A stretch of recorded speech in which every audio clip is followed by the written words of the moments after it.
Andrew Neil, 73, lashed out at Prince Harry over his claim he killed 25 Taliban while serving as an army helicopter pilot in Afghanistan.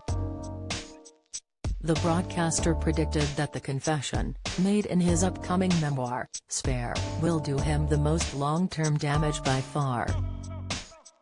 The This Week star claimed he doubts the royal will recover from the incendiary revelation, which has prompted fears of heightened security risks for himself and the UK. Andrew said, but it is the excruciating stuff about Taliban kills which will haunt him and his family for some time to come. It is unseemly, unnecessary and, most important of all, un-British. It amounts to a watershed in public perceptions of him, from which there is no turning back.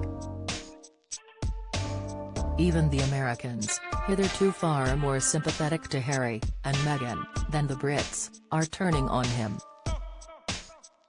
Andrew went on to say it was unsavory of the Duke to be proud of kills made from the world's most advanced and sophisticated attack helicopter when the enemy was armed largely with Soviet-era AK-47 rifles. In his new column for the Daily Mail, the journalist went on to accuse Harry of breaching the long-standing convention among British military veterans of all ranks that they don't talk much about the wars they waged, and never about kills. Since Harry's alleged claims were made public, Taliban leaders have lashed out at Harry's assertions in his new bombshell book Spare that he killed more than 24 Taliban fighters who he regarded as chess pieces to be taken off the board. One leader branded the Duke of Sussex a loser, while another accused the 38-year-old of war crimes. Anas Haqqani took to Twitter today in the wake of the explosive claims made in the prince's memoir where he has, unusually for a former soldier, chosen to reveal a body count stacked up during his second tour of Afghanistan as a gunner in Apache attack helicopters.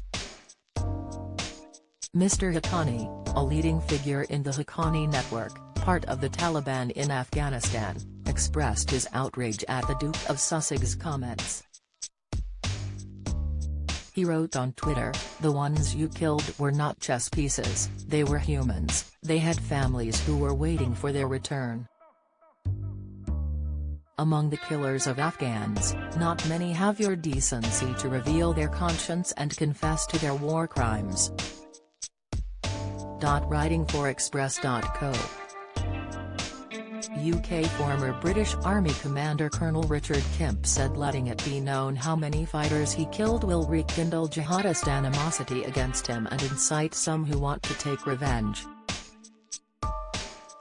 He said, his accusation that the British Army trains its soldiers to see their enemies as chess pieces to be swept off the board, in other words dehumanizing them, will also feed into jihadist propaganda, potentially encouraging wider attacks within the UK. It will also be seized on by lawyers who want to prosecute British soldiers on allegations of unlawful killing and ill-treatment of enemy prisoners because it paints a picture of a military that indoctrinates its troops to act against the Geneva Conventions that require enemy dead, wounded or captured to be treated with respect.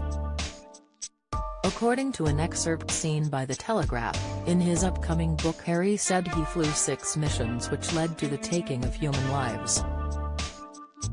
The Duke writes that in the era of Apaches and laptops, he was able to say with exactness how many he had killed. He wrote, "And it seemed to me essential not to be afraid of that number.